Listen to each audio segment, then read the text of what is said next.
Some features don't stand out because the differences are too weak between the high strength returns and low strength returns. Then it can put radar to linear, which means that you get a more equal dispersion of the different echoes. So you can play with that one, just log in. Yeah. Now there is one more button on radar which is really important, which you can't really click on, which you need to map if you want to use it. And it's if you go to the settings and you look on the adjust controls, it's the one which is called obstacle detection mode on the radar. Yeah. Yeah. That one, you should at least have it on the keyboard somewhere so you can actually access it. That turns on and turns off the radar it switches between normal mode and the turn on the ground power mode. So basically, the radar way it works is that Copy. it's tilted down so that it looks on the terrain on the center of the Ground scope. power is now on. Depending on your range that you have the scope set to. But if you have it in obstacle avoidance mode, then it points true to horizon, so that you can actually see gaps and such in the mountains rather than the ground, which is useful in nighttime. So cool. Yeah, those are the controls for radar, which are really like useful.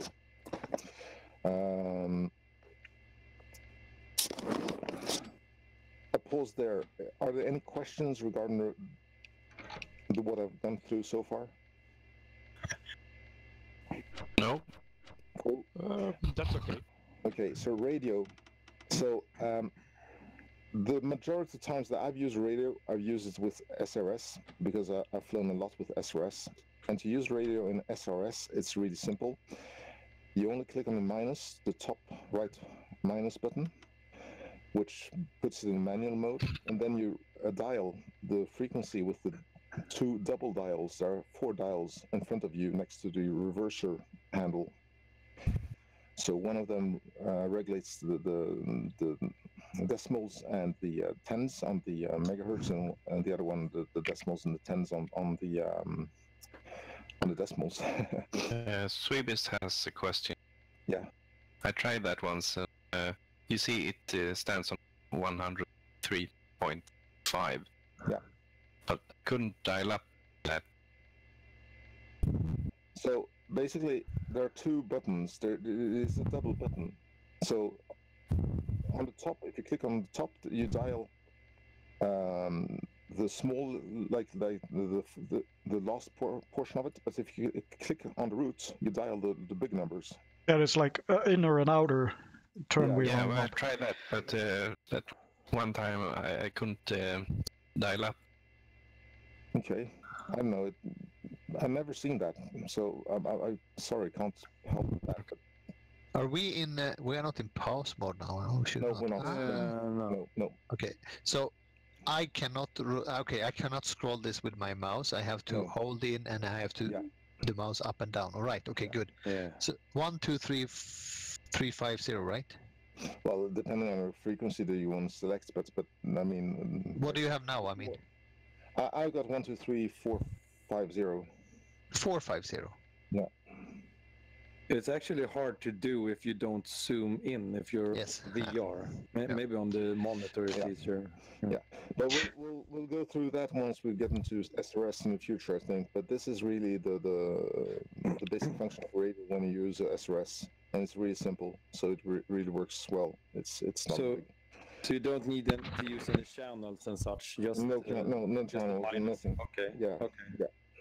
That's the advantage. So how is that used? I mean, if you have several groups, you're using separate frequencies, or? Well, so that's really where it gets complicated because even up until the early 90s in Sweden, we didn't use many channels in the flights. Apparently, we only used like 1 channel per flight, and we often flew with radio silence. So the tactics didn't demand multiple radios or channels, and basically you only spoke to the tower when you approached for landing, and then you clicked one of the channels which were pre-selected on the pad, like 0, 1, 2, 3, etc. Now in the game, since we fly with Americans, the doctrines of the Americans is to have like 3 radios available at all times, and that gets really like iffy. But I don't know. Actually, I haven't tried it since a long time. I don't know. I don't think the channels work with SRS. That's a problem. So even if the channels are properly programmed, the channels in the Viggen don't work with SRS as far as I know. I know it works for a KA50, for instance. That's the only way to change channels in a KA50. So I think it's just a matter of development. But we can have a look into that in the future, I would say. But then in SRS, you get a virtual radio as well. Exactly. Exactly. In SRS, you can have up to 3 radios, even though the actual aircraft only has 1. Okay, so I'll hop to one thing now. While we're still on the left-hand side of the cockpit, if you look on the rail of the cockpit, just where it closes, there's a button. If you read carefully on it, it actually says "Nad send FR29." Yeah. You see over the handle, over the handle for open close, there's a button. A 3-position switch, which is vertical. Yeah. It's really hard to read. Yeah, exactly. So that one. So this cockpit was actually scanned from the cockpit, which is in France, in Paris, of the reconnaissance Viggen. So that button is not correct for the Viggen we're in. So in the Viggen we're in, AJS, that button is used for, and you will not guess this, it's a countermeasure switch. Yeah. Yeah, it makes sense a lot. Yeah, it's very far away from everything. Yeah, so basically it still doesn't work in the Viggen, in the sim, the way it's supposed to. But basically it has 3 positions. The center is off, and then you've got, let me think here if I can remember this because I never use it. There's continuous dispense and interval dispense. So one of the positions is supposed to be interval, and the other one is... The forward position is interval, and the back is continuous. Yeah, okay, right. So, but it doesn't work. It doesn't work in the game. And while I'm speaking about the countermeasures, the biggest problem with... 2 big problems with DCS and the Viggen are actually the countermeasures. So one is, in real life, it was often the case that you had a 3-ship of Viggens. So 2 of the Viggens carried the bombs or weapons, and 1 carried only dispensers and jammers. The problem is that it doesn't work in the sim because you can't jam for anybody else. You can only jam for yourself. So you can't use that tactic in the sim. The other problem is that the way that Swedes use shafts is not the way that the Americans and even now the Russians use it. We don't use it in shafts. We use it in stroke, in streaks. So basically, when you press it, you release like a streak of aluminium behind the aircraft. It's not like a poof cloud. It's like a streak of 100 or 150 meters. And that's why when you load the Viggen, you have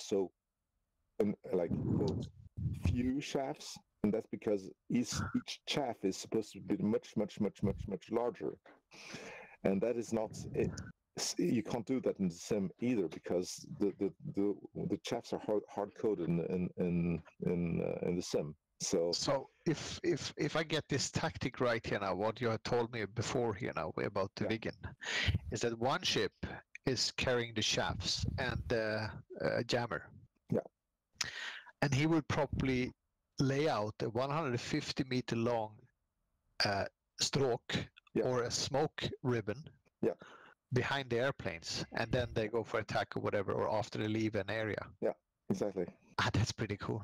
Yeah, it is, and we can't do that, which means that like the way that with Wigan, we can't do it in the sim, and it's too bad, really. But it is what it is.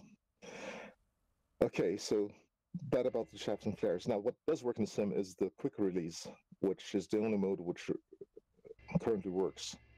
That is similar to the slap switch in the F-16 if you flew the F-16,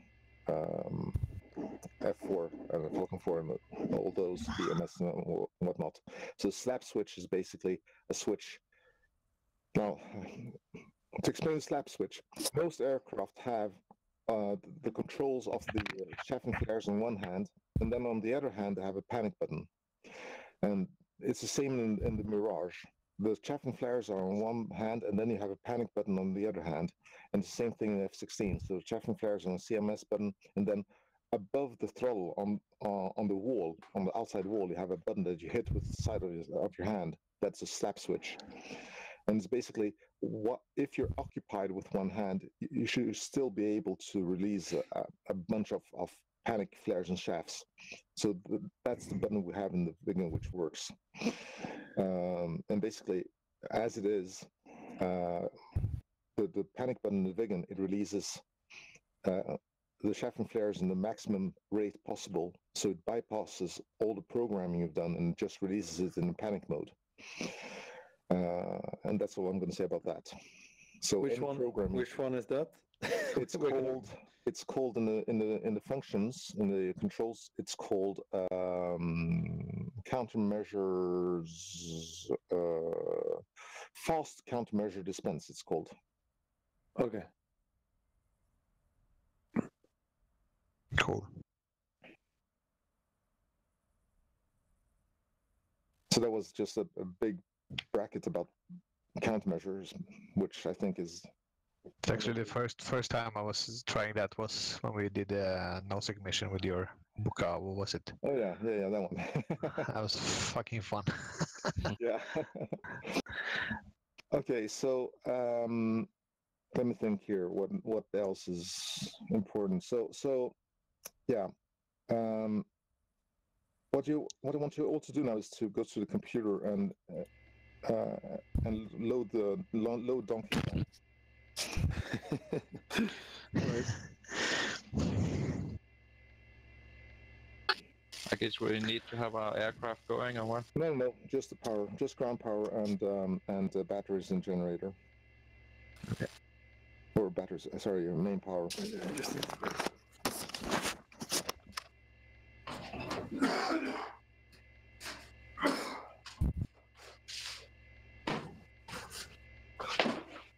Four. 3. T-minus 2 and counting. Lift off. What did you count now? So yeah, I'm gonna go into that later. Okay. Oh man. Oh man, we have an elephant in the room. What was freeze ready? Did you get that on the stream? Probably. Yeah. Good. I'll look at it later. Someone is not healthy or what? Yeah, it's the third week with a cold here. Same thing. Antibiotica? Nah, no, not. It's not that bad now. It's okay. much better.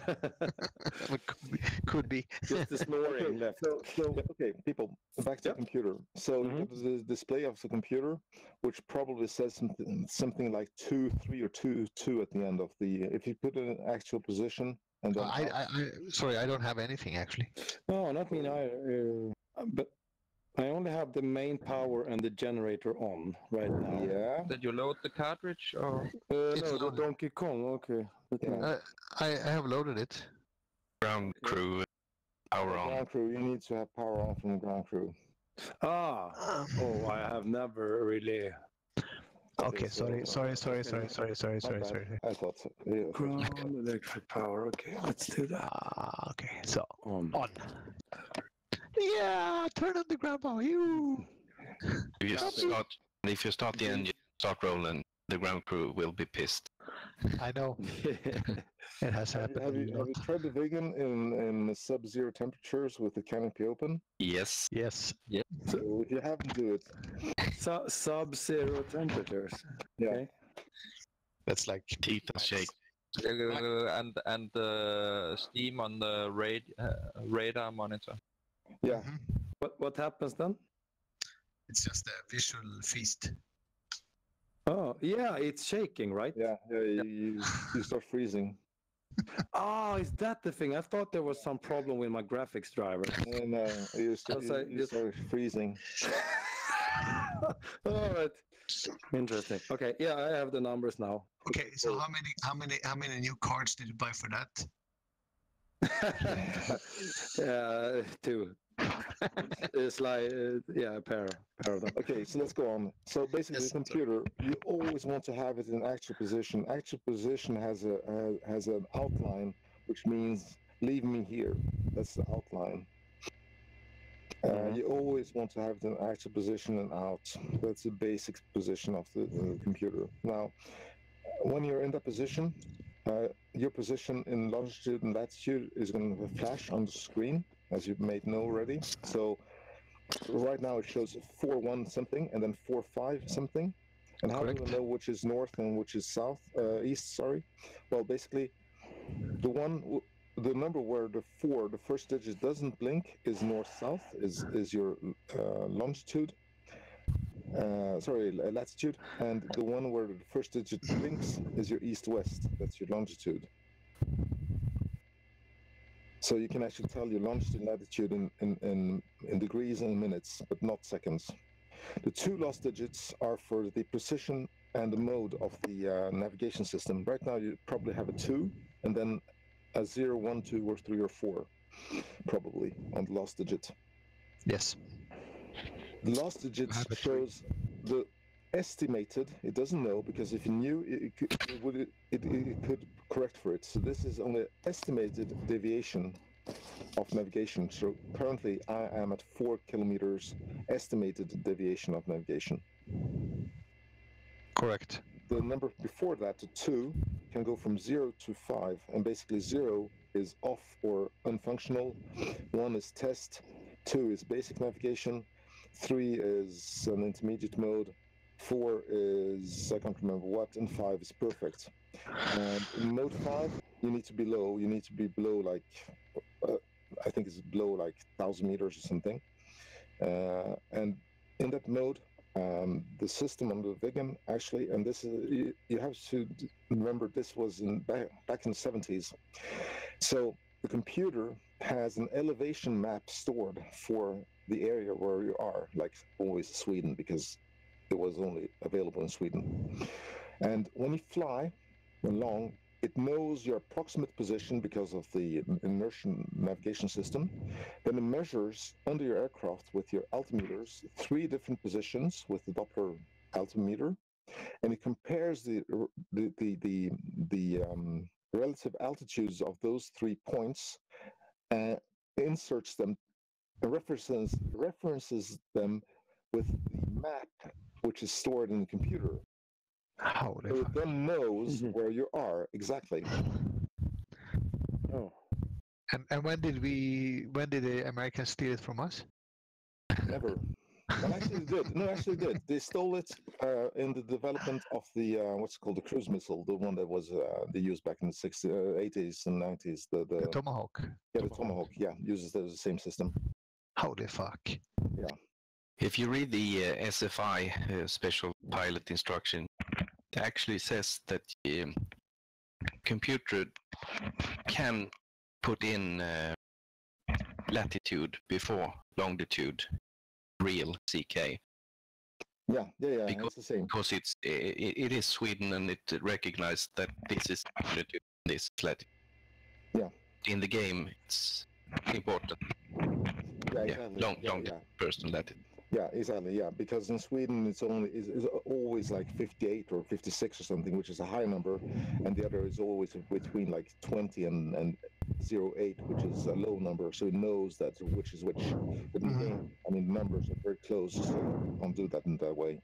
But that's another thing. Now, you know, if you look on the waypoint selector, we're still at LS. Okay, so now you rotate the knob to first position, reference or Lola. There's two positions on that one. It's reference or Lola. Just one question. Yeah. Can you see the drift from the position? Yeah, that's the last digit. Oh, that's the last one. Okay. But it's not the. So here's the thing. It's not the actual drift, because if you knew one. Yeah, exactly. Because if you knew the actual drift, it would be possible to correct for it. So that's only an estimate. Okay, so yeah. if the last digit is 0, yeah, there's no drift. There's no drift. The system knows it's correct. So after we, for example, set this drift, if we can do it, it will then correct to 0. Yeah. Ah, cool. It will automatically correct it, right? Yeah, when we start. Later. Yeah, exactly. Exactly. That's the thing. That's exactly the thing. So ref Lola. So basically, the way this works is that 90 means primary airport, so we only have the primary airport for takeoff, and then 20 is the code for airport. That's what it gives there. Now, if you go to actual position and you hit the B1 button, so that the waypoint selector shows B1, and then you go to ref Lola, well, then it doesn't show a reference, it shows your Lola. It shows again a blinking number, and that is the degrees, minutes, and seconds, north, south, and east, west for that waypoint. Yeah, but we haven't really programmed it in yet, right? You forgot to. Should I do that? 1999. Yeah. Yeah.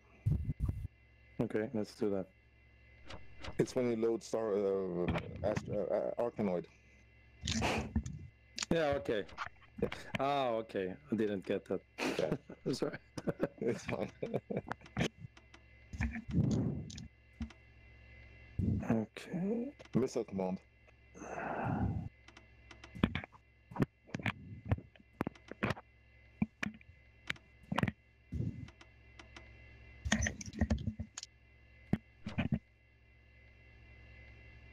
Yeah, so we are in act post now, right? And yeah, checking the different. Yeah. Yeah, and then you press B1. Yeah. Yeah, and then you go to ref Lola, or actually reference because Lola because it's waypoints. Yeah. And then it shows the north, south, east, west of the B1 position. Mm-hmm. Okay. So then you know where you're headed basically. So you can do that for any waypoints or any airport. So if you go back to active position and select LS again.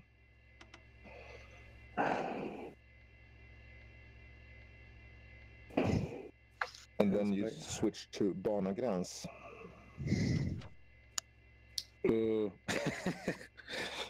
Okay, so active position. Oh, okay, yeah. Okay, LS and then banagräns. Mm-hmm. So in this case, since we're on an airport, it's actually the first row, which is interesting, is bana. It means runway. Mm-hmm. And what it shows there is that the programmed heading of the runway is exactly 135.4 degrees. And this becomes really important later on when we do the takeoff actually. So the runway is 135.4 degrees on airport 20. If you want to use another runway, but you just click LS and it switches the other runway, the opposite runway, which is 315.4 of course. Mm-hmm. Now it is possible to insert a heading for any waypoint. If you want to, you can actually insert a heading like this for any waypoint. I haven't used it, and last time I tried it, I didn't succeed very well. So there's something I need to learn here, but it's possible to insert a heading for any point. And basically, what it means is that you can actually use another runway on the airport than the main one, as long as you know it's heading. Okay, so is it the heading from the airplane's direction, or? Yeah, like the runway heading, like the 315 is the runway 32. So yeah. Now, one thing that you might realize is that, hey, how do we handle parallel runways? And the answer is, we don't. Sweden does not have parallel runways in the era. Yes, they have. Not in the era of the Viggen. They had. But they had? Ljungbyhed. Were there parallel runways back Yes, then? 4 parallel. Oh, cool. Okay. Too short, too long. I always thought there weren't. Okay. Cool. Okay. Right. My error. So then I wonder how they dealt with it, because it's not possible to change between those for landings. Never mind. Not important. Okay. Or did they have one number for each? I don't know. No. I don't know. No idea.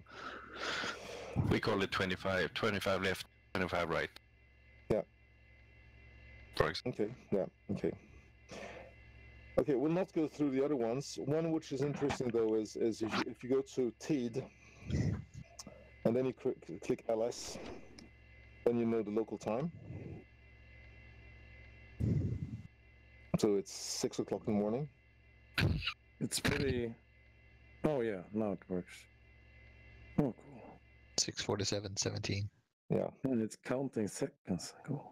And then TACT shows you your loadout. So basically it shows you that you have something loaded, nothing, something loaded.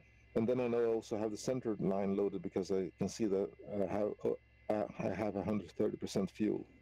So right now I have the 2 outermost pylons and the center line loaded. Which one was fuel? That's your fuel gauge. You know you've got more than 100% fuel. I'm not loaded with any of that.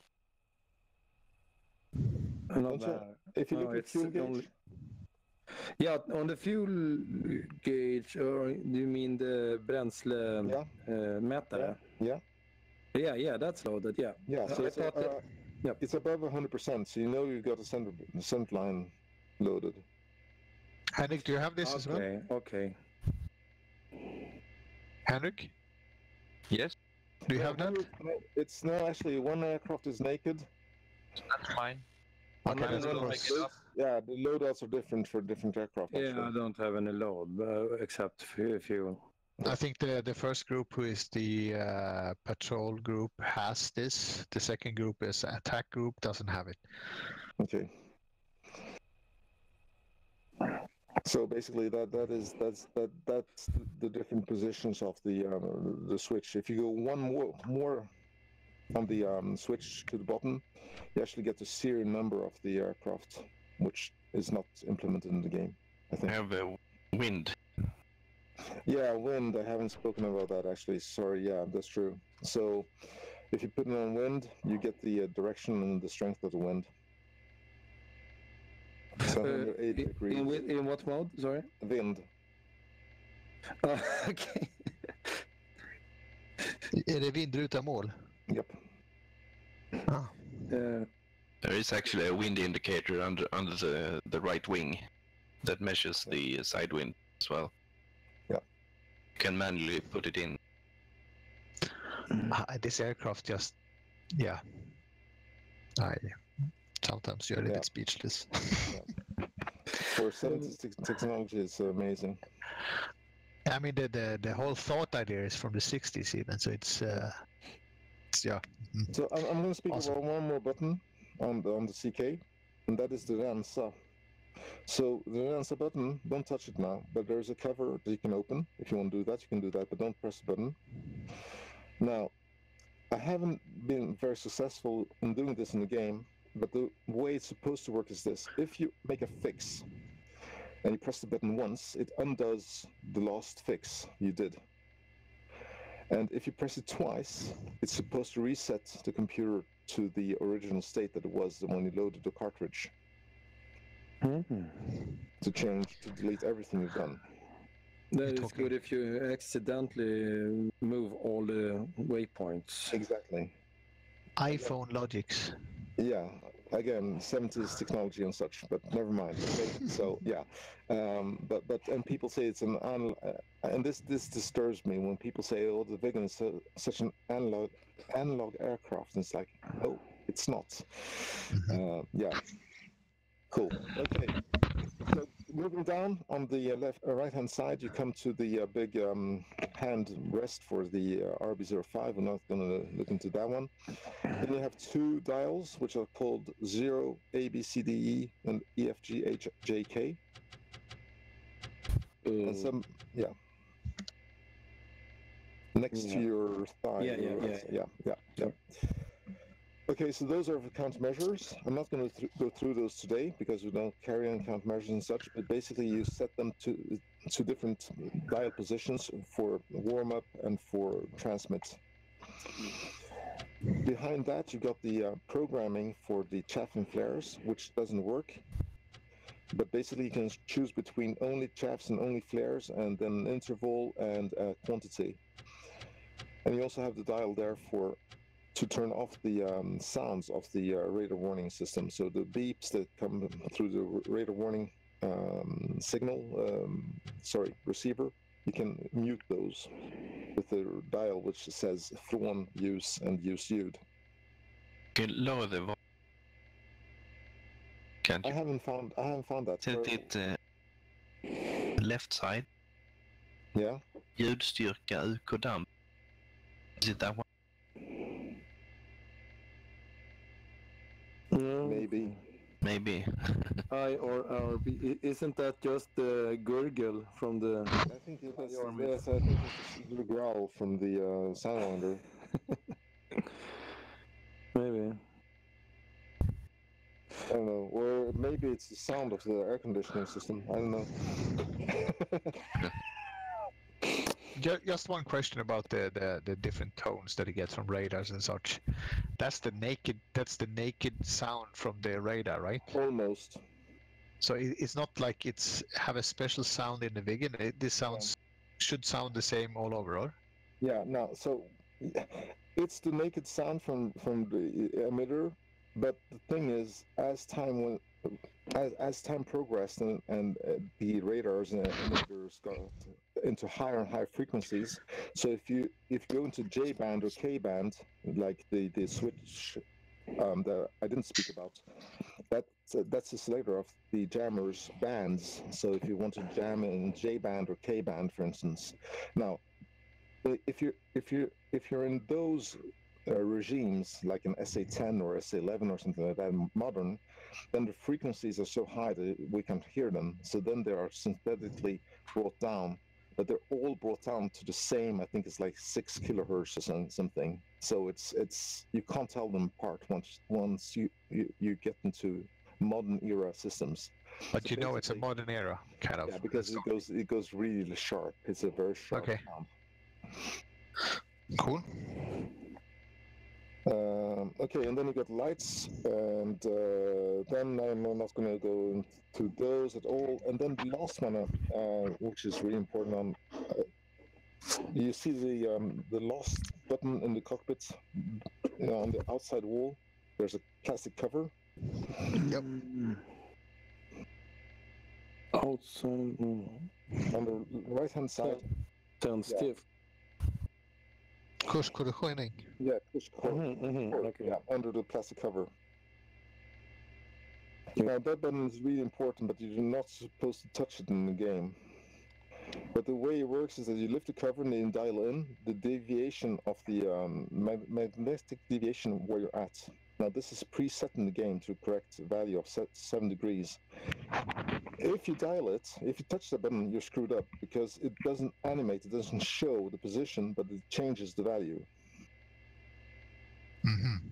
So if you touch it, you're screwed, and you offset the magnetic deviation of the system. But that button in real life is really important because you actually input the magnetic deviation, which is then used when you take off to align the whole system. Cool. Then Moving up there on the outer side of the console, there's a switch which is called 1120 and 110 tills. Yes. So basically, there's a rotary in front of that one, which is now in big capital A, which means automatic. But basically, if you want to land in an airport and you know it's tills code and you don't have it programmed into the system, well, you just dial in. So for this airport, you would set the switch on 20 and set the rotary on 20 and set the switch on 1120, which means that you've selected airport code 20. You have the tills code in your kneeboard.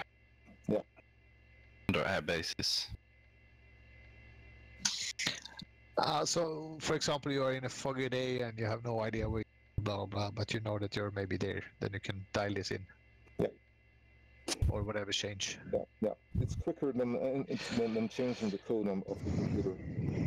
But say again, you use the rotary and something else. Yeah. So basically, if you set the rotary on 14.4, for instance, how do you know which airport code you want to have, 14 or 4? Well, it depends on the position of the switch. If it's on the 110 position, then it's 4. If it's on 1120, it's 14. It switches between interior and exterior row of the rotary. Mm-hmm. Okay. So that's the tills code for the approach, and we'll get into that later another day, basically. Then you've got all the different buttons there for nav points or break points, which basically selects the waypoint you've got active. BX points, you press on BX and then the number on the data pad. So BX1, for instance, you press BX and then 1 and chooses BX1. Now there isn't anything there, so it'll only show 0 kilometers, or sorry, 40 miles. So yeah, but you've got the 9 navigation points plus 3 airport buttons, so 1 for start and 2 for landing, plus 9 BX points for additional points. So can I just ask, this mission I did with 14 waypoints once, and I didn't really think about the 9. Yeah, you can't do it. Okay, so I just fly to the 9 and then that's it, right? Yeah, I think so. Yeah. But there is no continuation on this tab. If I did 14 pre-program it, I cannot go into BX whatever and then it will give me the extra 3. All right. Okay, good. No. You can use the BX points in the editor, but not just for nav points like that. Right. No. Okay, cool. Now the DME button is not used in real life either. They just left it in. The RHM basically turns on and off your altimeter, radar altimeter. I don't know why you would ever turn it off. Your oxygen switch is not used in the AJS because we don't fly high.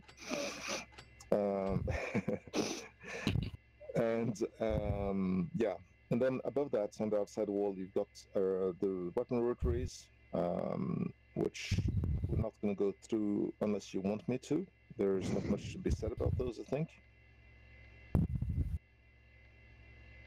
And above that, you've got a series of switches which are always in the down position as they are supposed to in normal flights.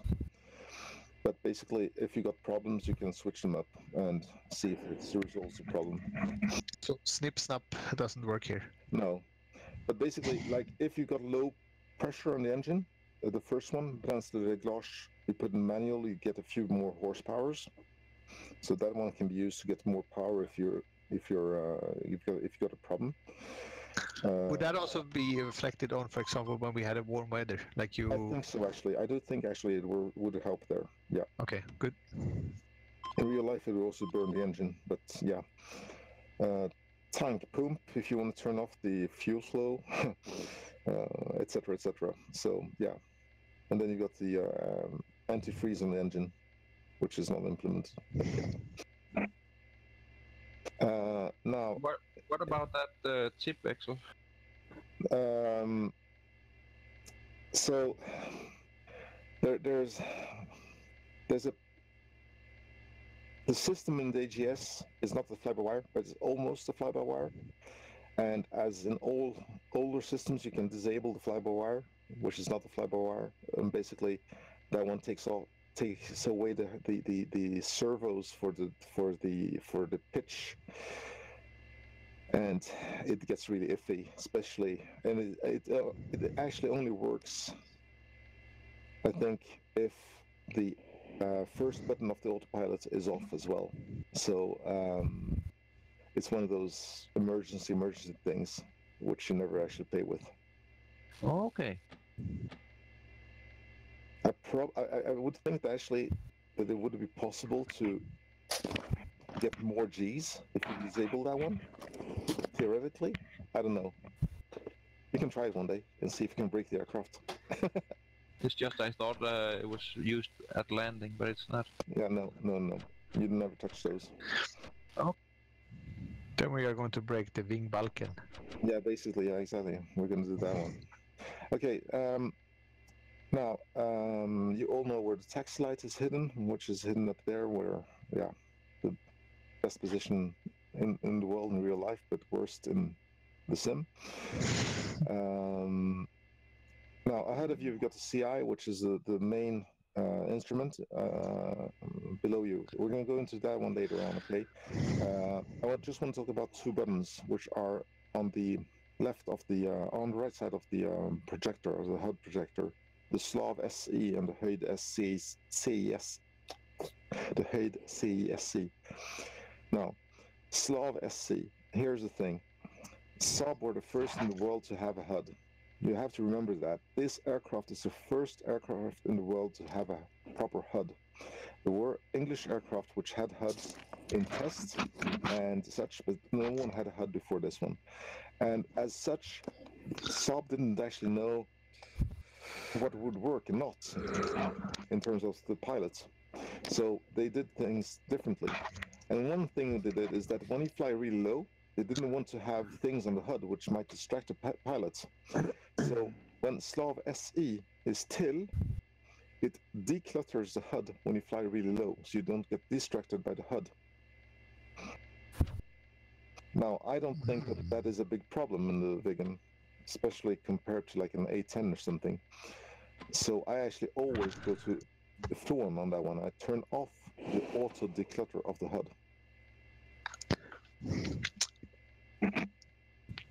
That is all it does. It doesn't do anything else. The next one is not something which we can simulate with the buttons on our HOTAS, but in real life it would be a very good idea to have it on the HOTAS. But that switch is magnetically held to the RHM position. So whenever the radar altimeter knows there's terrain below it, that is you're low enough, it will allow the button to be on RHM position.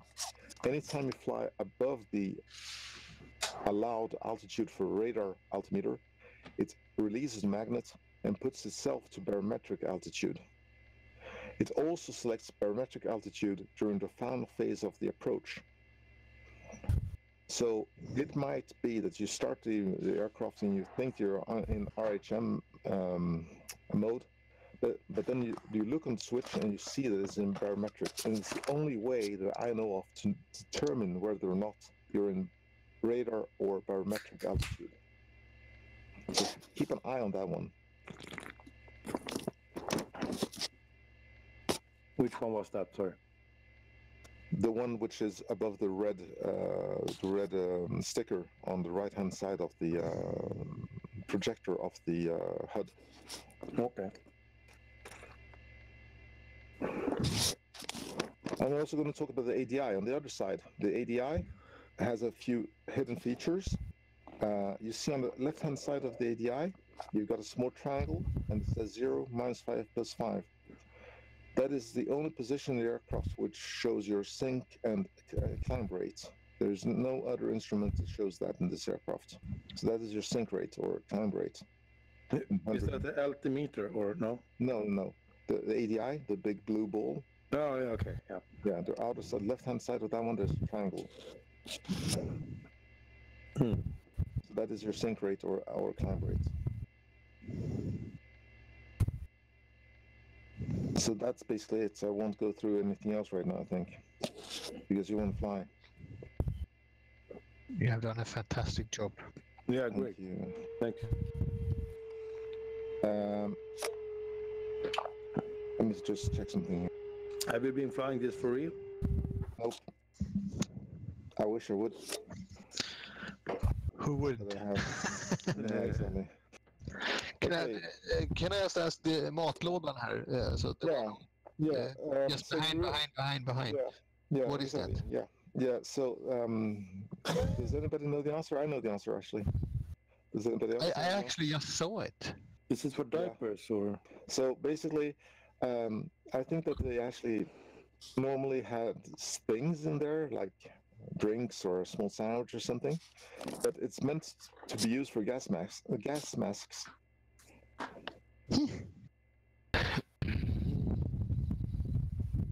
I'll tell you one more thing.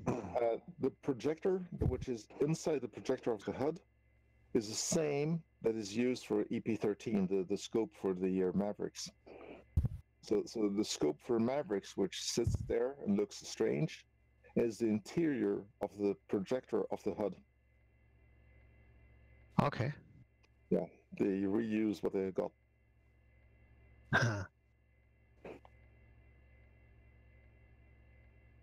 I anyway like that a lot. It's like homemade. Yeah, exactly. Okay, so starting the engine, just start up the engines and let's go to the runway. Don't forget to disconnect the ground power. And basically there's only 3 switches and then you're good to go. Now, if you look in your instruments when you're starting, what's the LT kran? Sorry. Lågtryckskran. Do you need that to start? Yeah. Okay, yeah. So basically what you do is you go clockwise. In a normal start, you go clockwise. The generator, LT-kran, generator, and then högtryckskran, which is the latch on the throttle, and then starter. Okay, yeah. And the tending system should just stay in auto. Yeah, you never touch that one. Okay. Good. Turn off the ground power. Copy. Now, one thing you don't do in real life is you don't turn on the nav system until you've got to the runway, or just before the runway. You leave it in beer or standby until you're at the runway. Because it would burn up. Yeah, it would burn up. 3 minutes. Gremlins would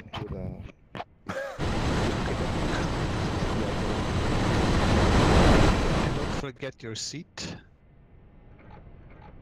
Projection handle. Yeah, also something you only do at runway. Arming. Yeah. Did anyone forget that one? Yeah. normally.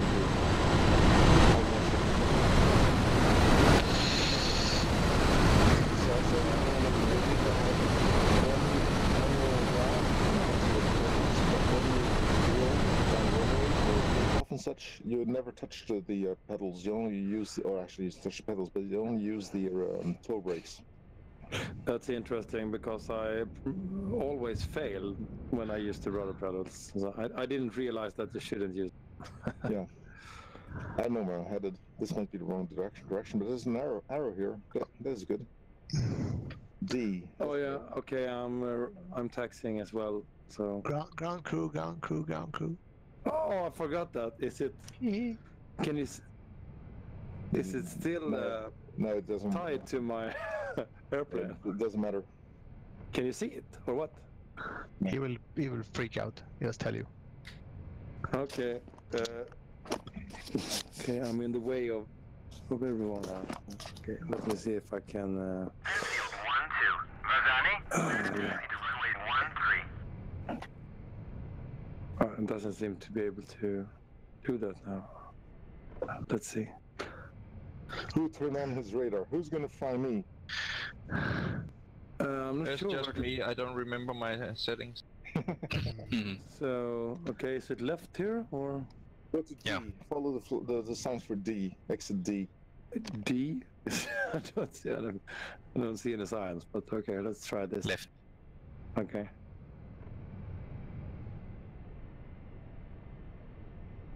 Someone has the radar on, yeah? Or is it anime? Maybe? No, it was. Okay, I didn't have my bloody hell.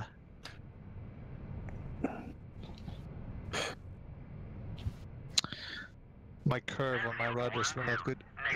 Don't use curves on this aircraft. Oh, but I need to do that. What is this? Where are we going? Okay.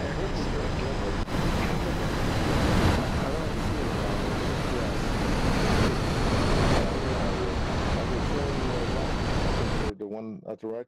Are you at an intersection? I think I'm the first one going to the left.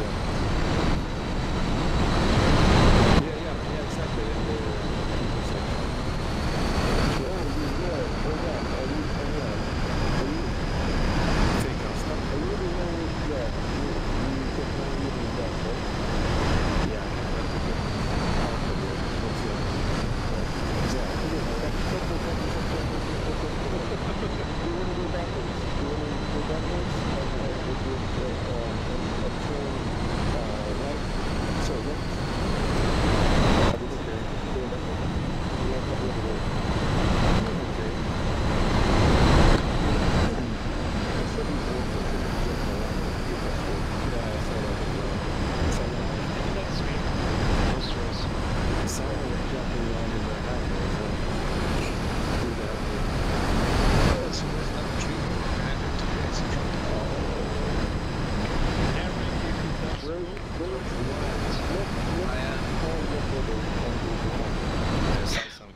Yep.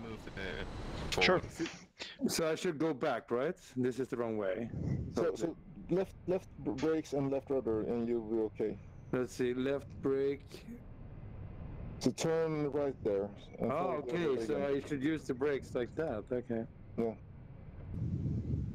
So the others can join. Yeah, I'll move up Copy. a little bit. Okay. I'm on my way. Ooh. I think I have curves on. I think I have curves on my rudder as well, so I should probably remove that. I think there was something in the shocks guide for that. Yeah, I know. Which is it's got a few problems. It's 90% correct. It's got a few problems. So should I just remove that completely, or? At least for the stick. For the rudders, I've got like 5. Okay. Yeah, the stick. I'm not sure. That doesn't matter too much now. That's okay. Well, actually, it does, because the Vigan itself has so the first green light of the autopilot on the dash, that actually has curves itself. Oh. So adding curves to Vigan doesn't make sense, because you're adding curve to a system which has curves. Oh, it's, Just a question, which end of the runway do we go to? I see you out there. Yeah, we're on the 13. Okay. is it like doing plastic surgery on my wife? Put curves on curves, or? Yeah, exactly. Do you do that yourself? It sounded like I do that. Yeah, exactly. I put curves on. I do my plastic surgery on my wife. Wow. Yeah, you need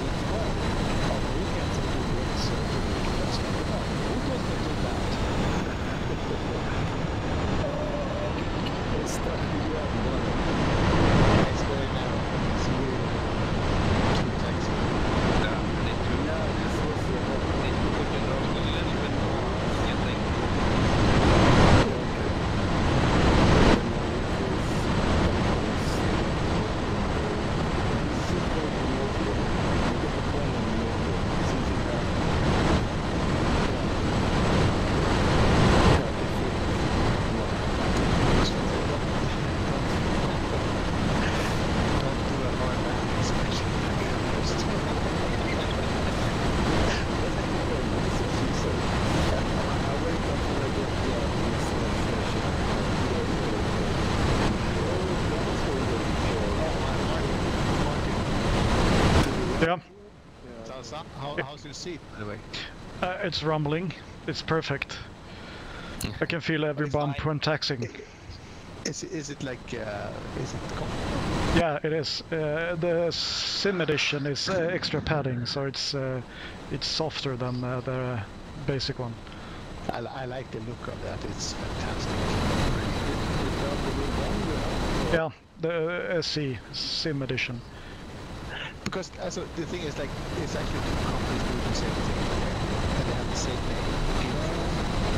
Yeah, but you have an old one, so to say.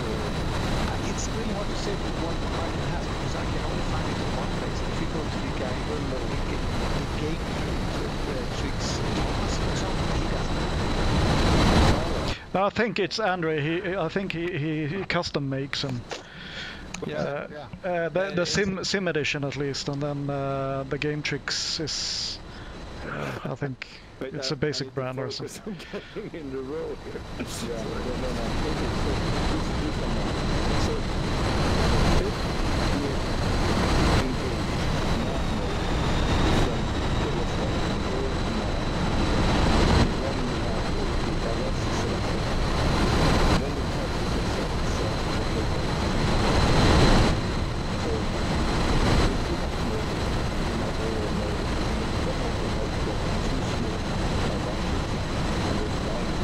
Between those dashes, and once the line touches the dashes, you are at rotational speed.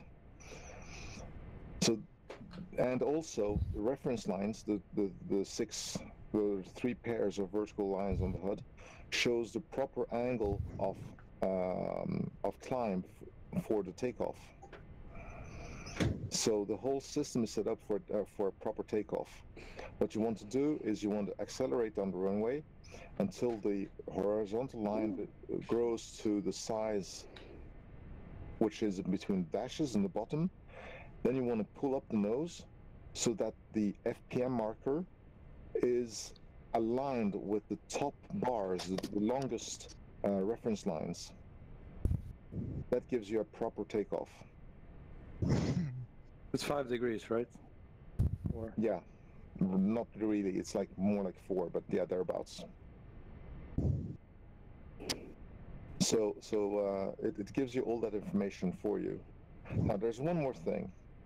If you look at your heading, you see that the compass, if you're aligned right now, try to be really aligned, you will see that the compass shows 130, right? Yep. The CI shows 130. But the runway is supposed to be 130, what did we say, 135.4. Now the difference between those two is the magnetic deviation.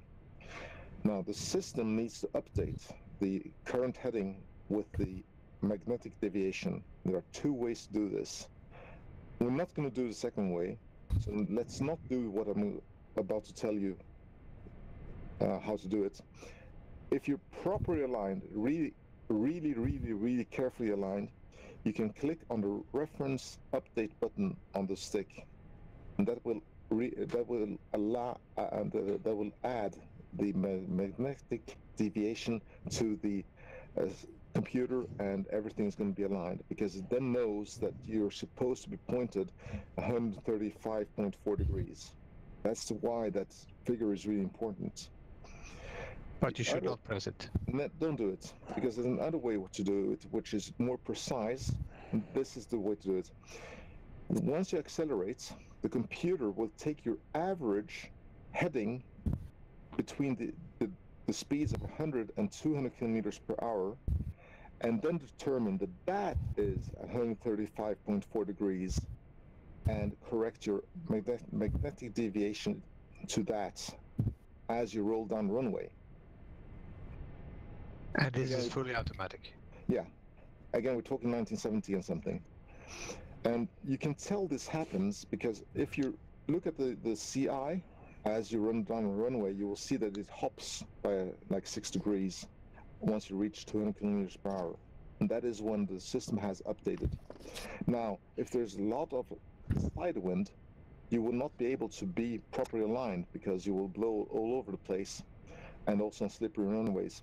That's when you use the other system where you manually update it by clicking on the button. Okay. That's why I always hit record button. That's because I always miss the launch,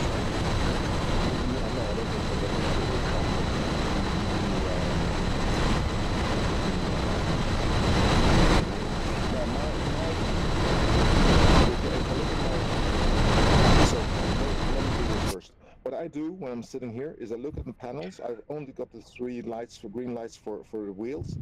I look that I got the CI and like the HOTAS and Slav SC to the left.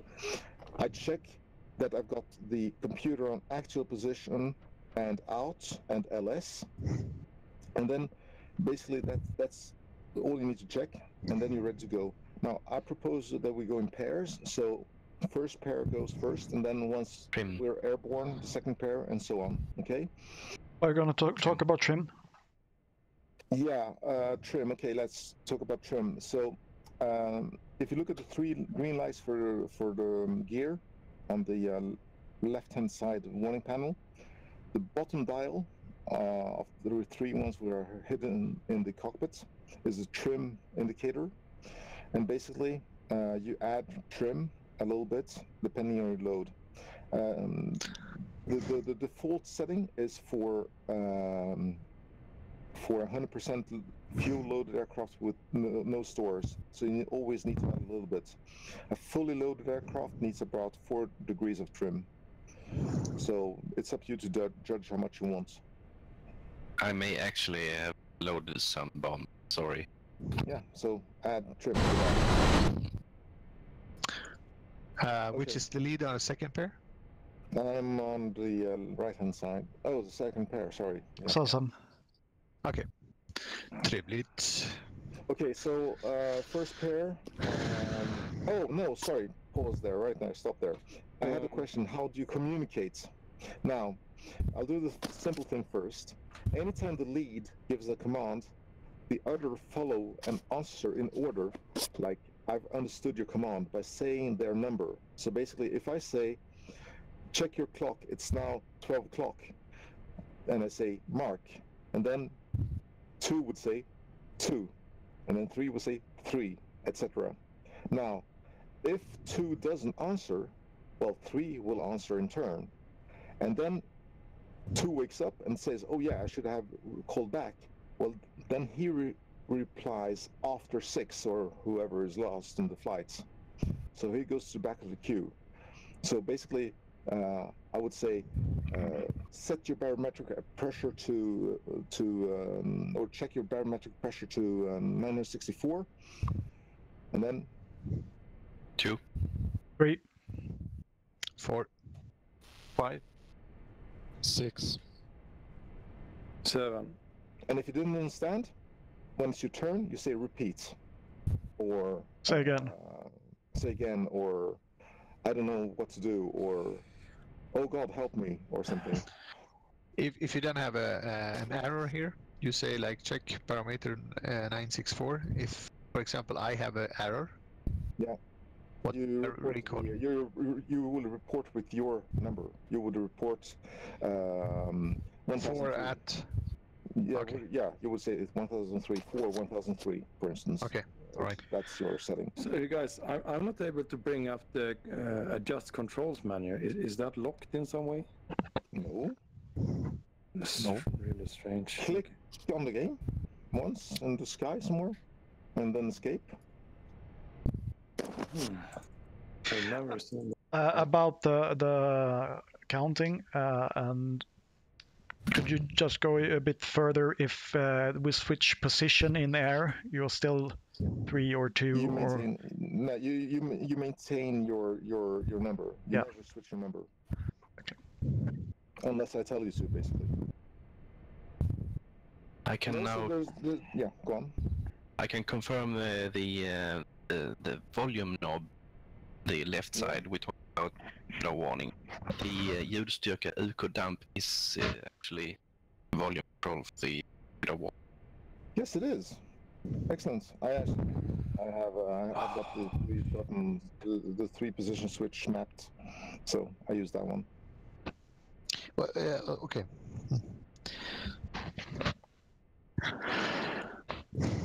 Okay, so are you HUD should fine, be up. Seven? Okay, so let's start here. So first pair. So first pair, ready for takeoff. On brakes, run up. And HUD should be down, right? And you put it up when you take off. Yeah. Give me a second. Yeah. Throttle back. Oh, damn it. I lost my buttons. Okay. Balsam, is my brake light on? No. I can make it dust. Yeah, now that works. So.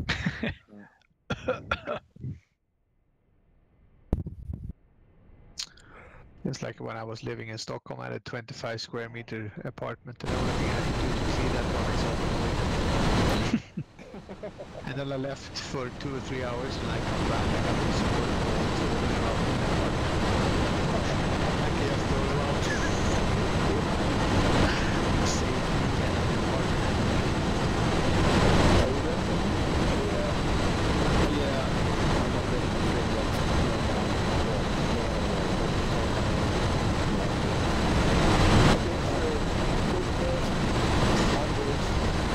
Run up. And on my mark, stage 2 takeoff. 3, 2, 1, mark.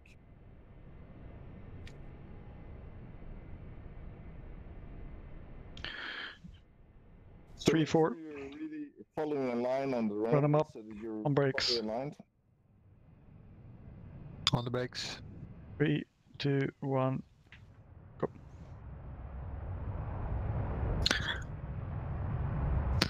Okay, I didn't spool up to 2.0 before, so I lost a little bit of speed, sorry. Next pair on the brakes. Spool up. Okay, We are born. turn, right to heading. And go. 2.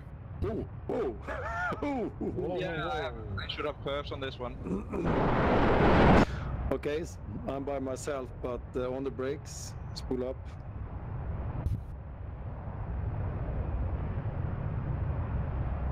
Rotate.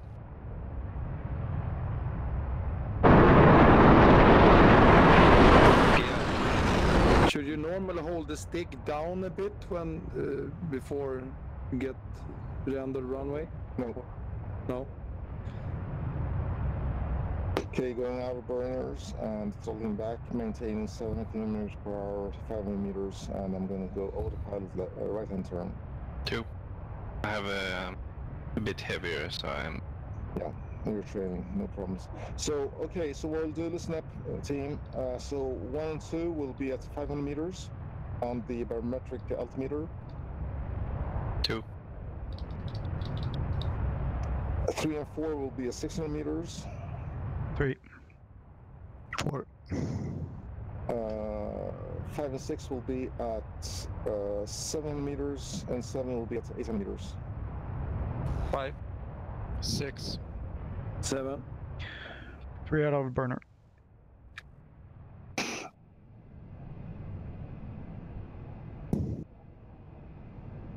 5 out of burner. 4 catching up 3. Leveling out, doing right hand auto turn.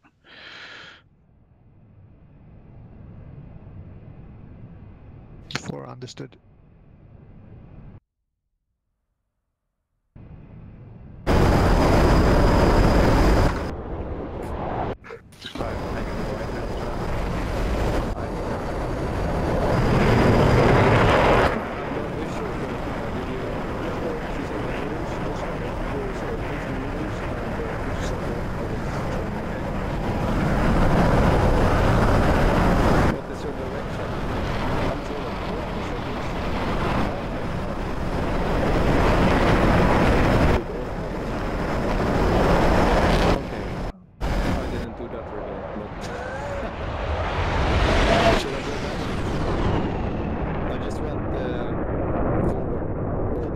back to the airport at 8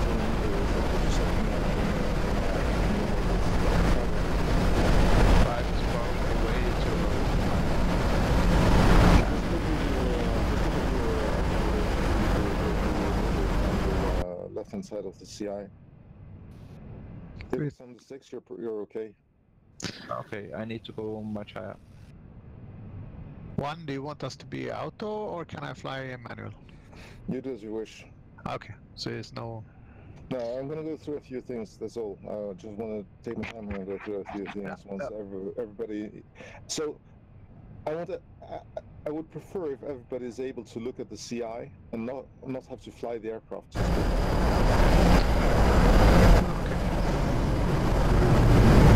CI. what's that? It's below the SI. Someone's flying with the gear down. That's me. Sorry. Okay.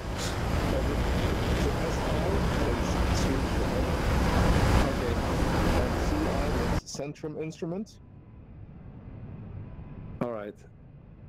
The nav or what? Well, basically the radar. big thing, the big thing in front of you between your legs. Yeah. Okay. It's not on the nav. That's the thing.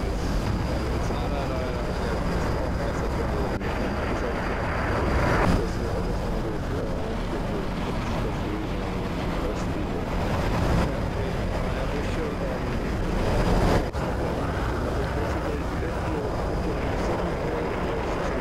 If you're on the third pair, you're at 700 meters, and 7 is at 800 meters. That's all we need to Yeah, I'm on. Yeah. 5 to 6, you are way too high and completely out of heading. Yeah, 7 are on 800 meters, but I'm not sure. Henrik, can you read me? Go. Yeah, you said 5 to 6, it's the other way around. What should my heading be?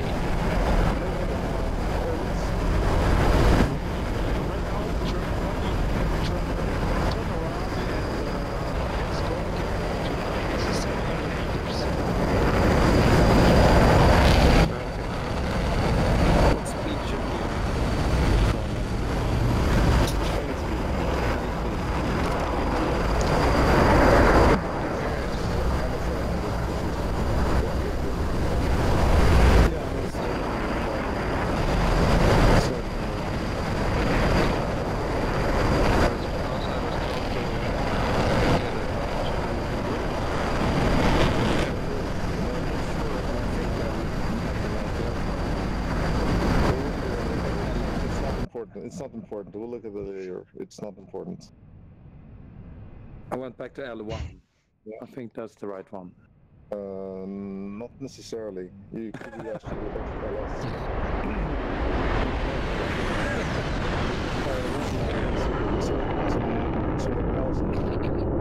Yeah, okay, yeah. I thought I saw some plane here.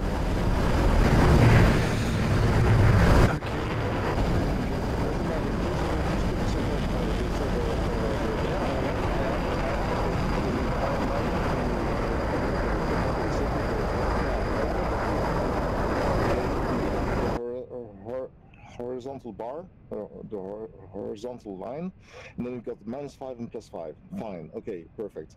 Then you've got the FPM. Now, the FPM on the Viggen, the rudder detaches from the FPM. Not right now, but it can detach. The detachment of the FPM, of the rudder on the FPM, shows two things. If you're in, like, time to target mode, it shows early late. If it's above, then you need to speed up. If it's below, then you need to slow down. When you're landing, it shows your AOA. So basically, if the rudder is higher, is not attached to the aircraft, then you're too fast, you need to slow down. If the rudder is inside or below the FPM marker, then you're too slow, you need to speed up. So when you land, at last instant, when you touch down, you actually want the rudder to be attached to the aircraft as in real life.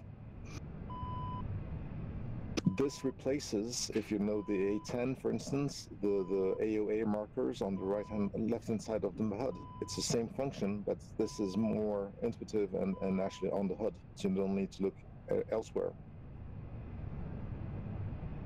So that's the FPM marker. You'll have many chances to look at that later on. Now the reference lines. Right now, don't know where they are for you, but if you click on the reference update button on the HOTAS, you should have that mapped. The reference lines will glue themselves to the horizontal line. So please do that.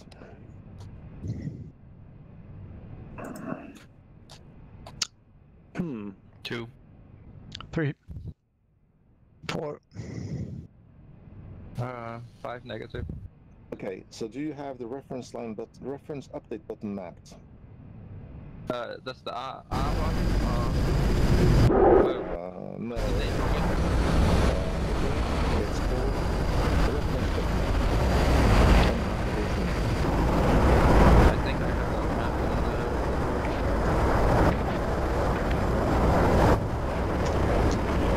Which line should align? Which of the lines? On the HUD, you've got 3 pairs of vertical lines.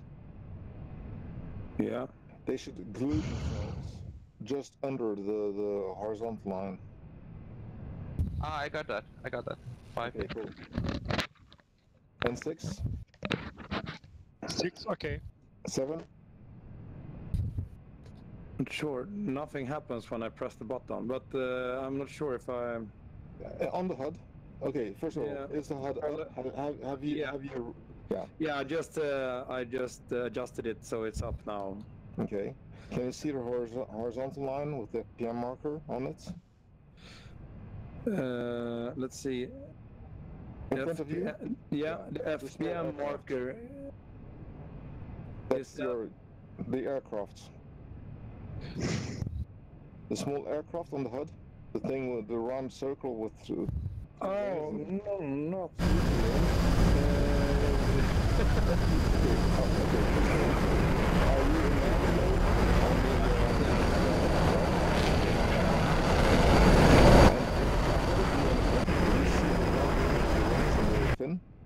the rudder fin? Yeah, sorry. Yeah, I see that. Yeah, I didn't realize that's a plane. Okay, yeah, I see that. That is a plane. That is plane symbol. It's called an FPM marker. Yeah, it's... Since you're in the turn, it's on the horizontal line right now, right? Yeah, it is really, yeah. And under the horizontal line, there are 6 bars. Yeah. Yeah, they are not really aligned to the plane, so to that No, but marker. are they aligned? Are they aligned to the dot and the line? Are they glued to the line? Not really, no. Okay. They are not aligned. Okay, click on the reference button. Yeah, I tried that. Nothing happens really. I think they are aligned in that case. Should I try to change the level? No. Yeah, What you can do is this. Do this. Click on the HOID CSC. Put it on LD. Okay. Yeah. Did it move? Did the reference lines move? Let me try that again. No, not really.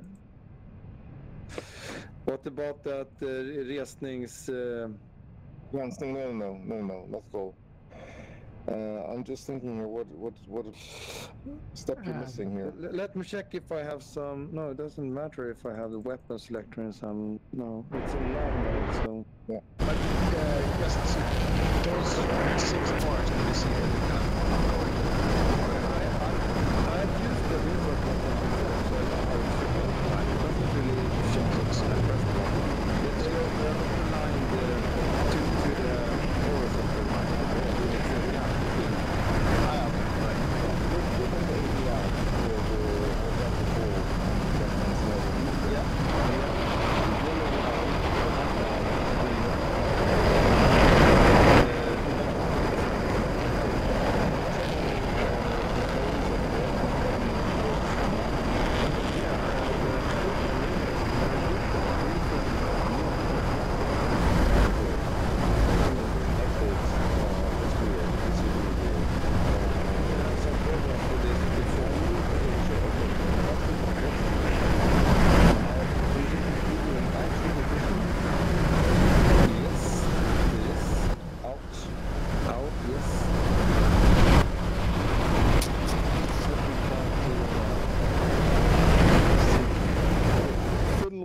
I need to go through the rest because otherwise it's going Yeah, that's fine. That's fine. Yeah. So now, the way the reference line works is that once you update it, it defaults to the altitude you set it to. Now, if the RHM button is on if the HOTAS is on RHM, then the reference line will follow the terrain contours. So basically, it means that if you fly over a hill, you will follow the contours of the hill.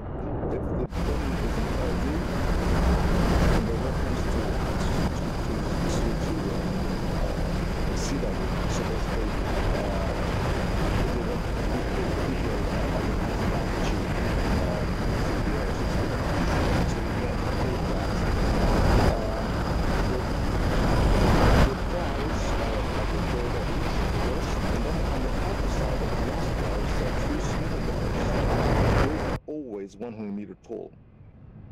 So you know that once you're into the small bars, or the fourth set of bars, you're at 100 or below 100 meters. So those always show 100 meters. Okay? Do you see what I mean? 2. Okay, good. Let's not go through that. Yeah, okay. Now, you also have the altimeter in meters over the ground or whatever, yada yada. Now, the cool thing is this. Turn on your radar.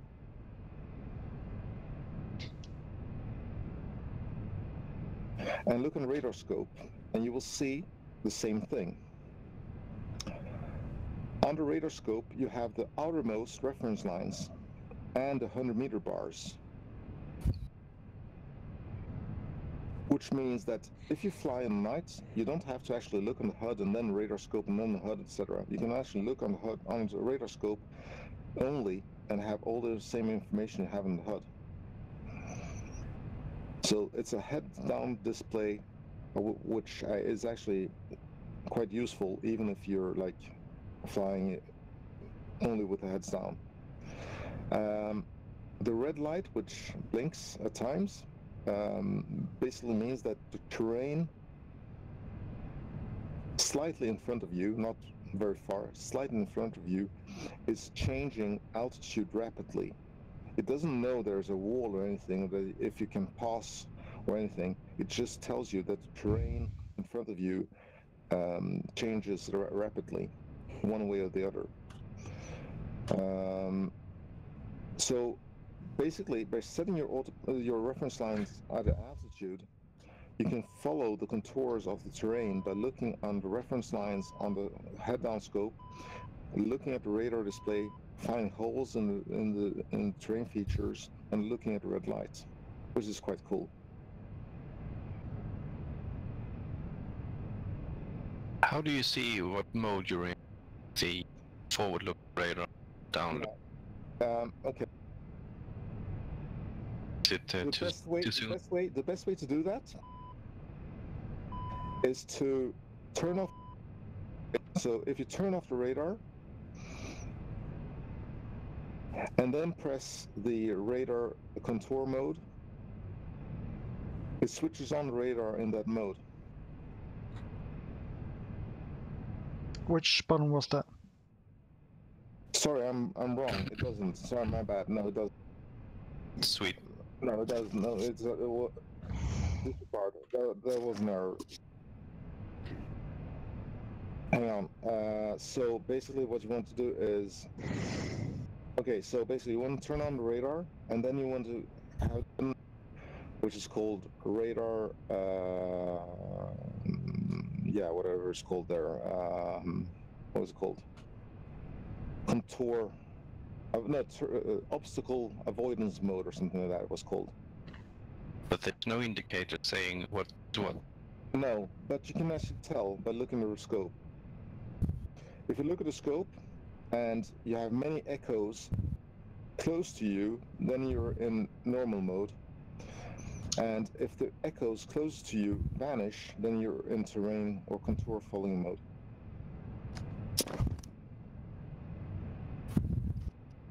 Okay. 4 confirm.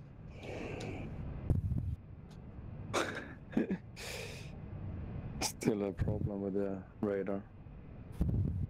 7.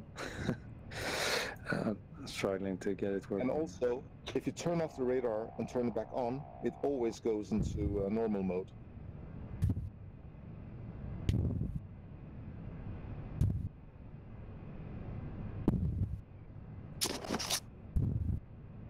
So it's possible to determine what mode you're in just by getting used to the different buttons, basically. Yeah. One thing which people also tend to do wrong in this aircraft is they tend to play with the altitude of radar, like up and down. Don't do that. If you go to normal mode, so basically turn it off and on again, and the radar altimeter will direct its altitude automatically to be pointed to where the center of the screen is. So if you zoom out or zoom in, you actually change the tilt of the radar in the phone automatically. So there's no big need to change the altitude of the radar in the Viggen.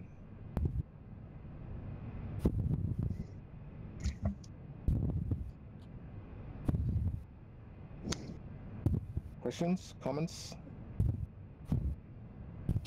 Oh, great. 2. Great balls of fire. Okay, cool. So, last thing here. I've said this in my videos many times. If you start heading towards the W on the CI for the correct waypoints, let's head there.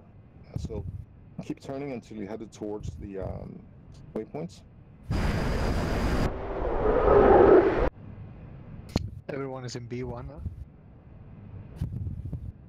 Sorry, say again. Are we towards B1? Yeah. Okay.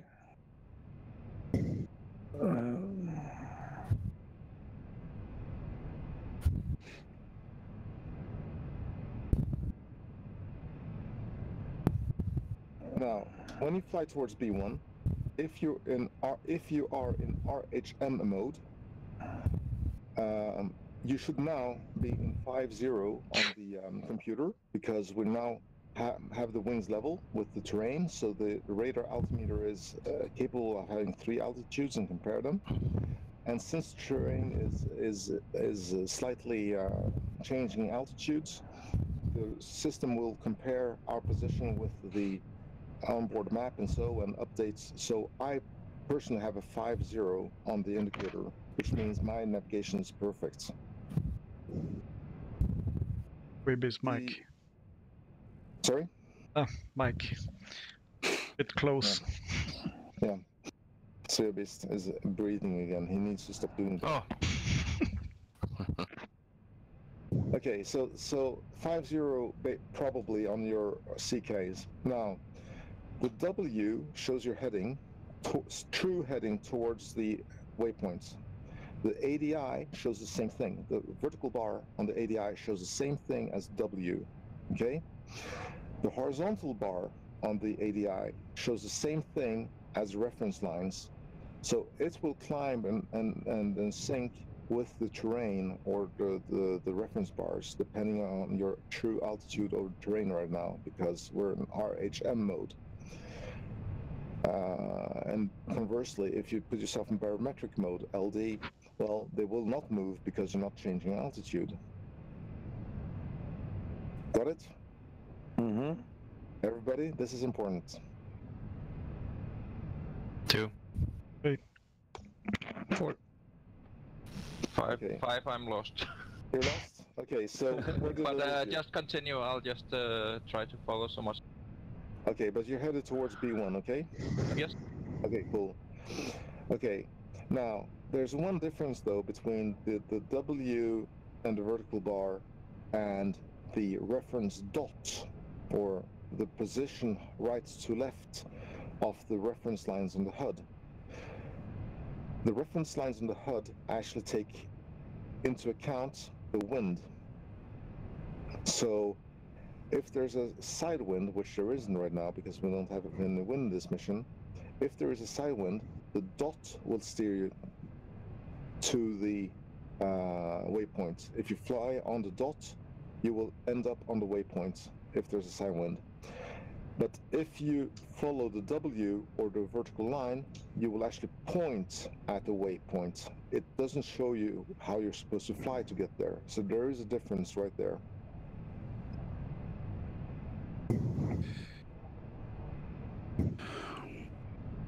Questions? Yeah? Oh. Okay. No. Okay, now as you get near B1, below the reference lines in the bottom of the HUD, there will be a horizontal line, which is the size of the outermost reference lines, and then decreases. That is time in seconds to the waypoint. So when it's at the outermost reference lines, there's 60 seconds left to waypoint, then 40, then 20. And once you get to the waypoint, well, guess what happens? Yeah. So that shows your distance and time to the waypoints.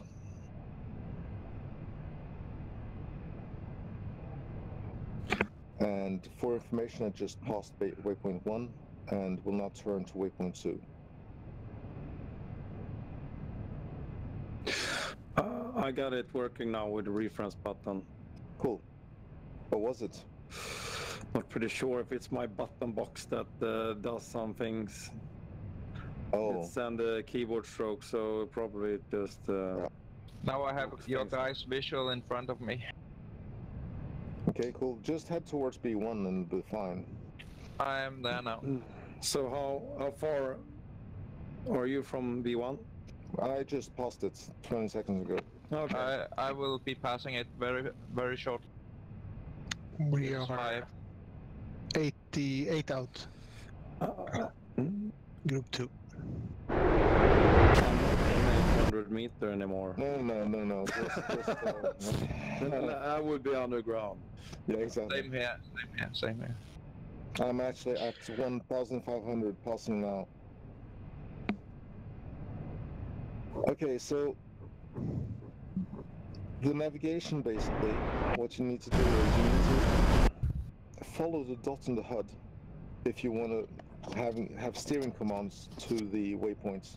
If you want to know directions to the true directions, the true direction to the waypoint from your position, you look at the CI. Most of the time it's the same thing because there's not going to be a huge wind, but there might be a difference.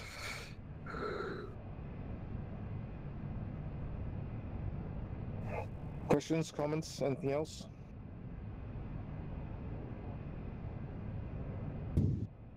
Oh, continue. Okay. I don't actually know. Magnus, what was your idea from here now, once we get to B2? Is it a flight towards El Mol, or what is the idea? No, actually, it's just, I mean, I think we have had a great lesson. I mean, if you want to continue it for something, then, or we can take a second pace another day. I'm just going to do one more thing then, and this is not for everybody. It depends on your. I mean, Robert, level of- you have the lead. I can, okay. you can actually do whatever you want. Okay, cool. So basically, let's do something which will not be for everybody, because this is a bit. It's going to be charged for many of you, I think. But I think the Magnus and the Sveabeast and Salsam will know this already and appreciate it. And that is the approach. And everybody else just listen and basically retain what you can retain. Okay.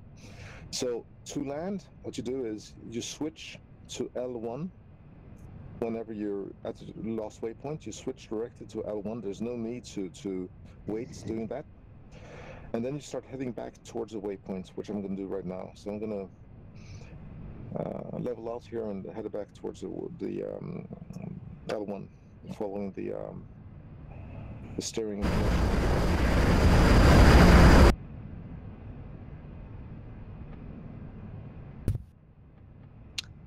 Nothing really changes except the heading, right?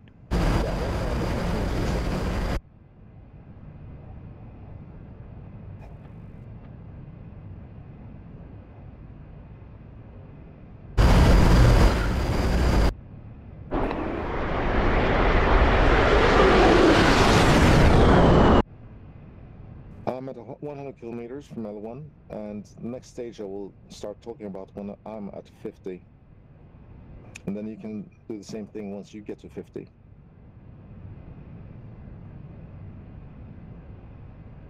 And we should use L as waypoint, right? L1. L1, okay.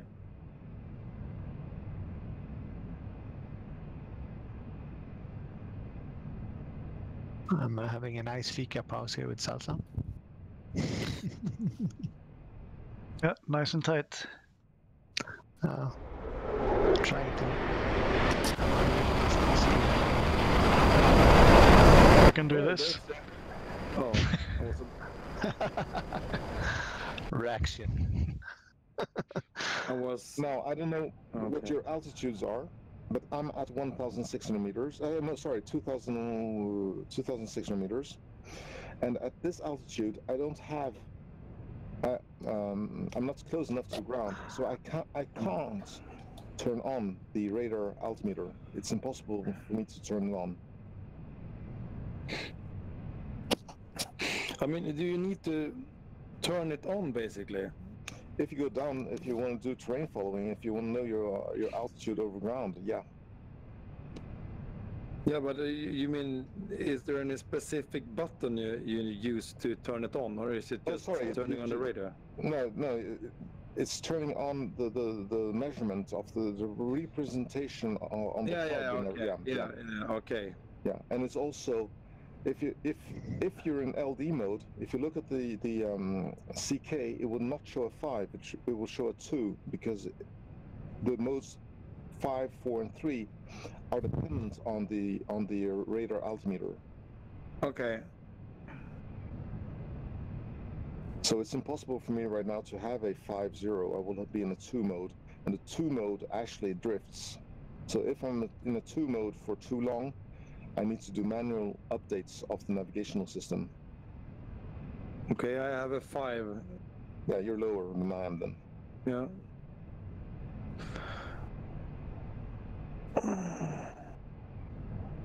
Okay, I'm now at 50 kilometers, and what I do then is I go to landing nav. So landing nav mode basically builds an approach, builds you an additional waypoint, which will bring you on the final for the approach. And what happens right now is that, for me at least, and it will be the same for you, the waypoint is straight. The airport is straight ahead of me, but it's added a waypoint, which, following the cues in the HUD, points to the left. I need to take a left-hand turn. Oops. Oops, sorry. You're fine. Yeah, the wingman. Yeah. Remember? Yeah. Sorry about that one. För fan, Robert. Jag såg längre bort förut.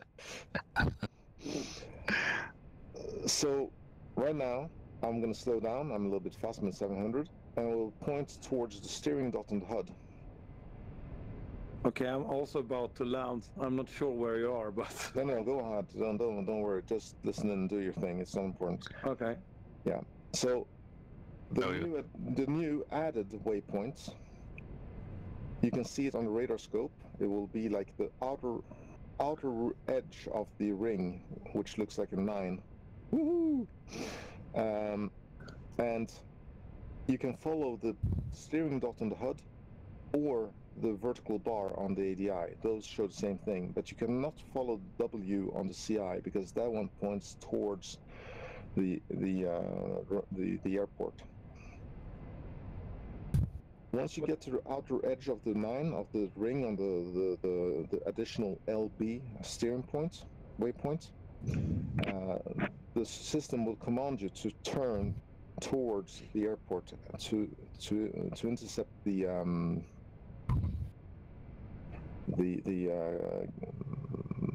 TILS system. And also, sorry, go on. Yeah. On what altitude should you be at that moment? Okay, so once you get nearer the LB point, the system will guide you towards 500 meters. So it just happened as, for me, it just happened as you asked the question. It automatically updates the reference bars for 500 meters.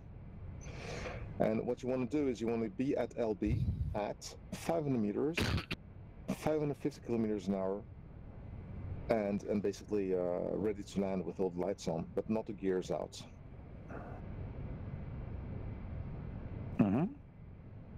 And then you just follow the vertical bar on the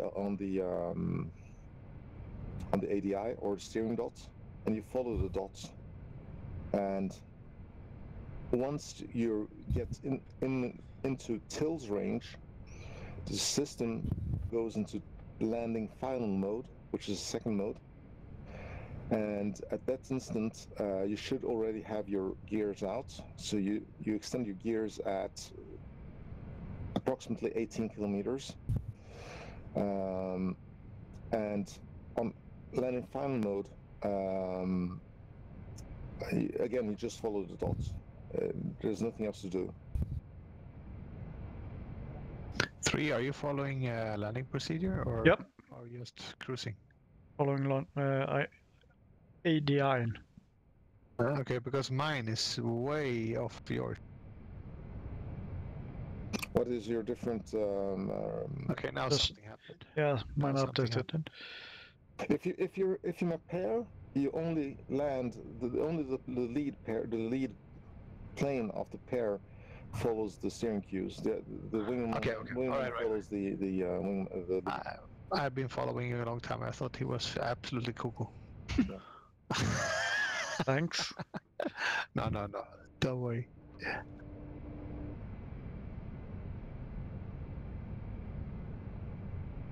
I've lost my wingman. Yes. On final. I lost my 7. wingman. Did it again. Dude, 3, did you actually brake with your wheels a little bit? I lagged and something happened. Oh, really? Okay, Okay. so Cool. once you pass LB and you're directed towards the runway, following the steering cues in the HUD,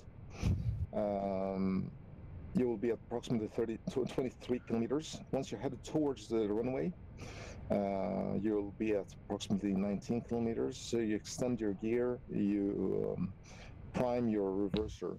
Now, if you want to do Gear a down. proper reverser, Up. go on. Sorry. If you want to do a proper reverser landing, you also lower your HUD. If you want to do a proper reverser landing, you also press on the button above the altimeter.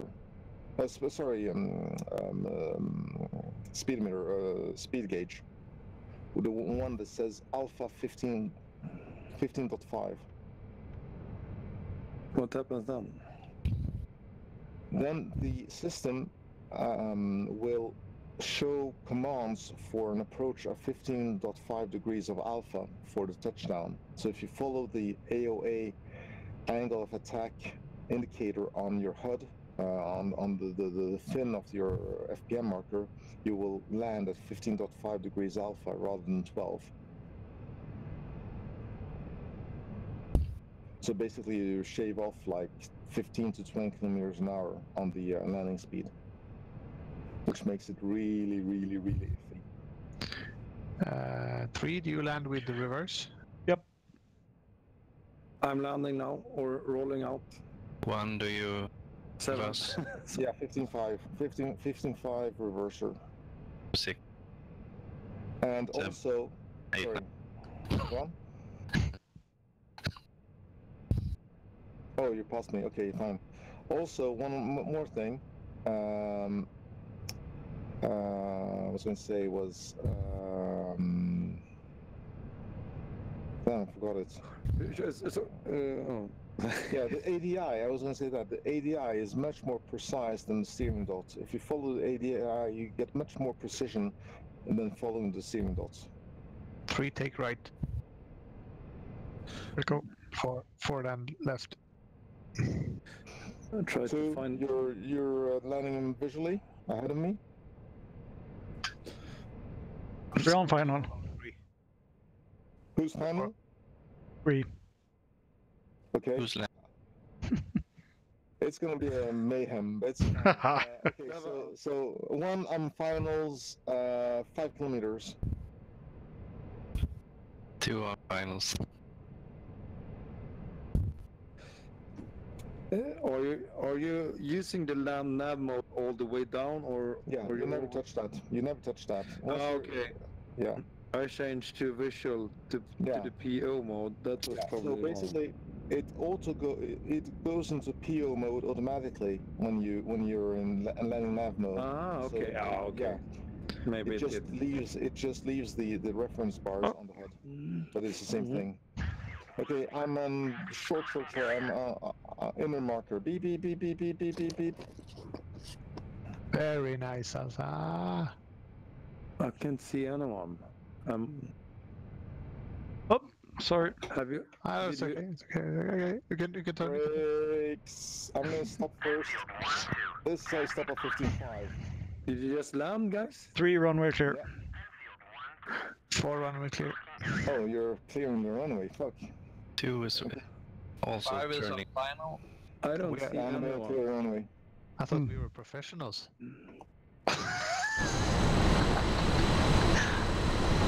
You're on L1, right? Yeah. So why don't I don't see anyone there? 5 on final. Just Oh, see yeah, where. now I see one plane in the air.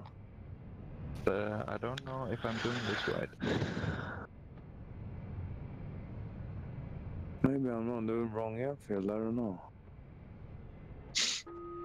There's a lot of airfields here. Oh, okay. It's actually 3 in the area, and they're pretty tight. Jag tror du ska ta det med mest moguler. Okej, jag tror att jag landar på fel ställe faktiskt. För ingen annan här. That was a very late suspension. Du låg väldigt nära varandra. Okej. Ja, jag startar igen då.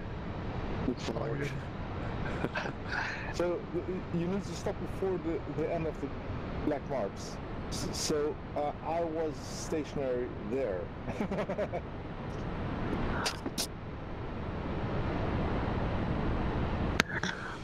3, I enjoyed this landing. Very good. Don't use your rudders.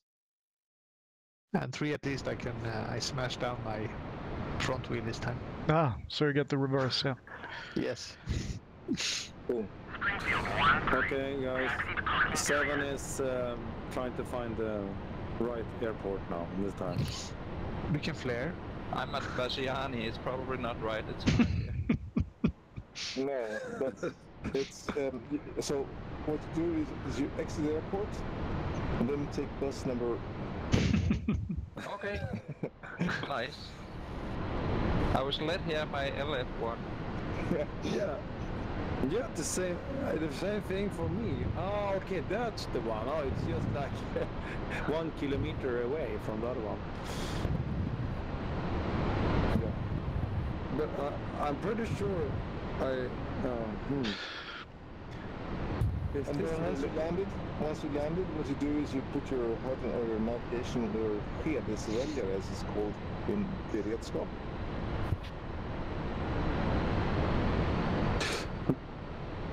And then you taxi. I'm not sure if this is really L1, is it? Oh, maybe it is.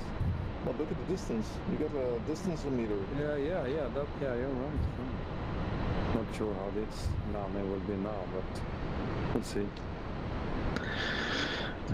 Seems I'm on the same airport as the rest of you, but I'm on final now.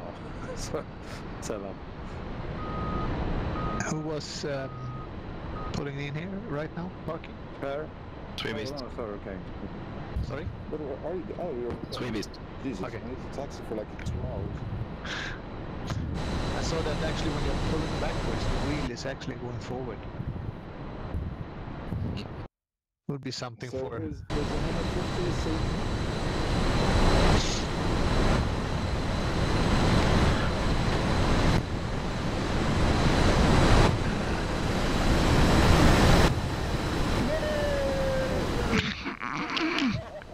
No, it's not safe taxing speed. nope. That was too fast. Oh. Damn, I died. you died so hard that I lagged. It wasn't the lag, it was me pausing. I pushed the accidental button when I wanted to take it. Robert, that's not professional. No. Well, actually, the plane is almost.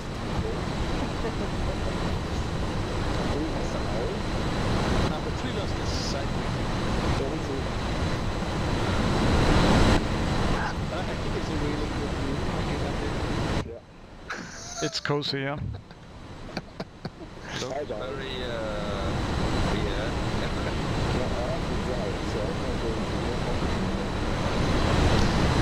How do we shut off?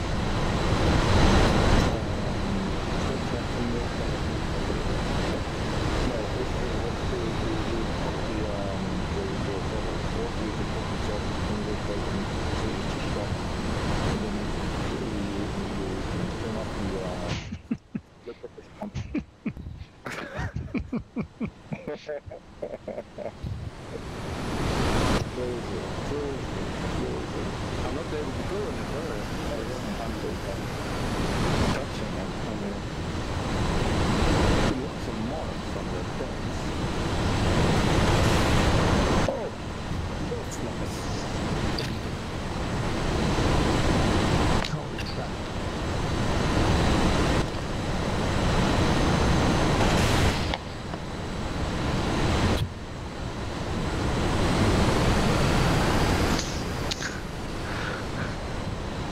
That can only be a Brazil guy. Oh, I didn't turn off the plane. It's really noisy here. You have to climb back in. There's a land behind the plane, like 5 meters behind the... I'm going to the bus, okay?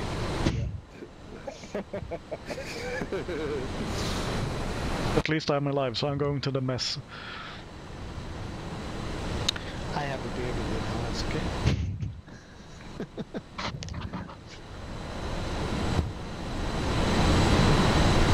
Very nice, guys.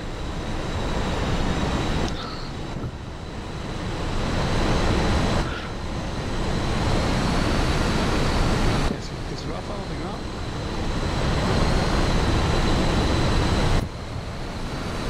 He left an hour ago. Ah, okay. No, I don't. He must have left.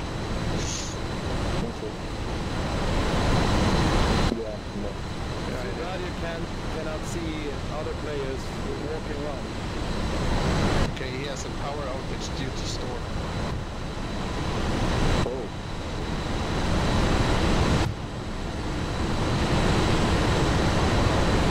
Well, I have to leave.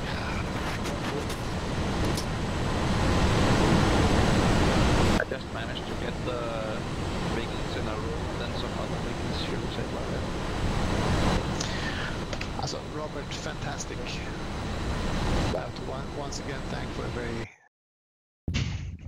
good exercise. Thank you. Brilliant, brilliant. Yes, we're gonna have an exam on the topic. A written exam. 4 år iväg då. Ja, precis.